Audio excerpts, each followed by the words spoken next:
Taurus, I'm Ronique and welcome to Scorpio Soul Time. Happy New Year and welcome to 2023. I hope you all are doing well. Today's video is going to be all about January 2023, and it's going to be a great video to reference back as you move through the month because we have a lot of dynamic energy going on. We do start January and this new year with Mars and Mercury both retrograde. So what this means for you is any goals that you are trying to set, be really fluid, be really able to change them as needed, or be able to kind of perfect them as the month goes on, because with that energy you don't want to be really rigid on your goal setting and then feel disappointed and defeated by the time you get to mid-month, and then you're just like, well, heck with it, it's not going to work. So just be really fluid, Taurus, as you start with those goals. Okay, we also will have both Mars, Mercury, and also Uranus moving direct as the month concludes January. So that will be a really dynamic, fluid energy. And we have the Sun moving into Aquarius, and we have Venus moving into Pisces. So that's a lot of planetary movement and energy shifts throughout the month. So just keep that in mind, okay? Taurus, if you haven't already liked, subscribe, commented on Scorpio Soul Time, given me a thumbs up on my videos, it really does help my channel grow. In 2022 was a great year for being able to grow followership and grow my ability to be able to talk to you all, but I will definitely say I would love it if you all gave me some feedback and let me know, like, is the content resonating with you? Is there something you'd like to see different? Feel free to comment on any of the videos, and I have several playlists on learning tarot as well as learning how to not only use the tarot for your career. We have pick a card reading, so there's lots on there. Okay, all right, Taurus, so we're gonna get right into it. Let's pull 2 cards for each week of the month. Refer down in the description box below for all the important dates for January, okay? So that first week, you have the 2 of Swords in the upright position, as well as the Ace of Cups in the upright position. The second week, we have the Queen of Cups in reverse, as well as the 5 of Wands in reverse.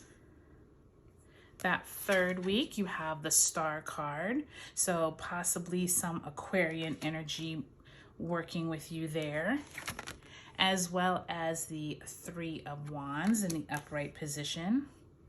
And lastly, that fourth week, you do have the Magician card, so things definitely clearing up for you by the time you get to that third and fourth week of the month, Taurus. And Queen of Swords, so maybe able to make some really important decisions and feeling really confident in those decisions by the time you get to the end of the month. Now, I am using a new deck today. It is the Gold Foil Tarot. You can see that they're all kind of holographic, which I really love. Thought that would be a great way to start 2023 with a new tarot deck. So let me know how you like them, if they come across well on camera. Each of them have kind of like their own way of shifting with the light, so I really love that. Okay, Taurus, so the first week of the month, you have this Ace of Cups and you have this 2 of Swords. Possibly some benefic information, emotional, intuitive energy coming to you, maybe feeling like you need to make a decision that first week of the month. Do remember, though, we do have both Mercury and Mars retrograde at the beginning of the month, and Venus is conjunct Pluto on the 1st, and Venus moves into Aquarius on the 2nd. So just keep kind of like this intuitive energy and emotional energy going, but make sure you're not feeling like you're kind of like in this analysis paralysis that you have to figure out, like you have to give someone an answer or you need to make a decision.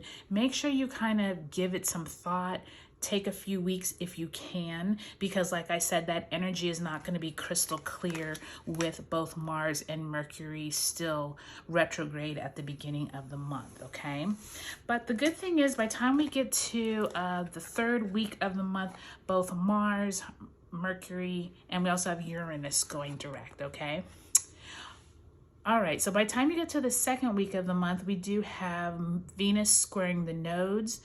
The nodes are in, let's see, Venus is in, Aquarius, and then the nodes, Taurus, 9 degrees, and then Mars goes direct in Gemini on the 12th. So there definitely is more of this emotional energy, probably stemming from that Ace of Cups you had at the beginning of the month, but now we bring in some other people. So there could be some dynamics of at the workplace with your family, maybe not agreeing on a topic, maybe not getting along with that emotional energy. That Queen of Cups could be more of a motherly figure, and maybe you and your siblings are kind of quarreling and bickering back and forth.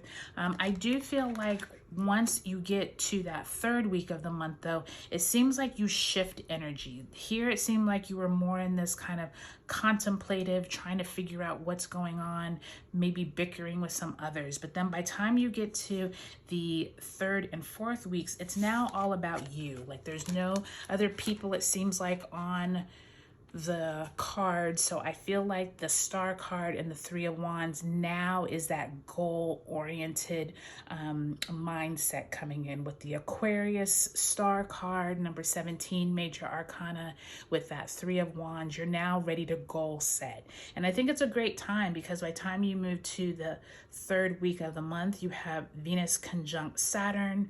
Like I said, the sun moves into Aquarius. So this definitely is that sun moving into Aquarius energy, that Star card. So I think this is a great time, Taurus, for you to really pull out those goals that you had possibly from the beginning of the month. Now's the time, that third week, to really start implementing and to take charge of those goals that you wanted to achieve in 2023. The last week of the month, you have the Magician and the Queen of Swords. By that time, we have Uranus going direct on the 22nd, Venus conjunct Saturn on the 22nd, and Venus moving into Pisces on the 26th. So the Magician and Queen of Swords, I love this energy. It's like, take charge, do what you need to do. You're able to make kind of like, you're not hemming and hawing over anything like you did when you opened up the month with that Two of Swords. Like, what should I do? What should I do? I feel like now you're like, oh no, I know what I need to do. And you're able to kind of take charge. Magician card, obviously, like you have all the tools that you need. So between the Magician and the Star card, and then the Three of Wands and the Queen of Swords, Taurus, you end the month like on a high. Like you really have good, strong, almost like your goals feel like they're attainable. And I feel like that's a very good way to start the year because you're not feeling deflated. I think a lot of times people get deflated by, you know, mid-January. You're like, oh, I can't do this. So I really feel like you feel like whatever your goals are, they're attainable. And I think that this is going to be a really great month for you, Taurus. Bye, Taurus.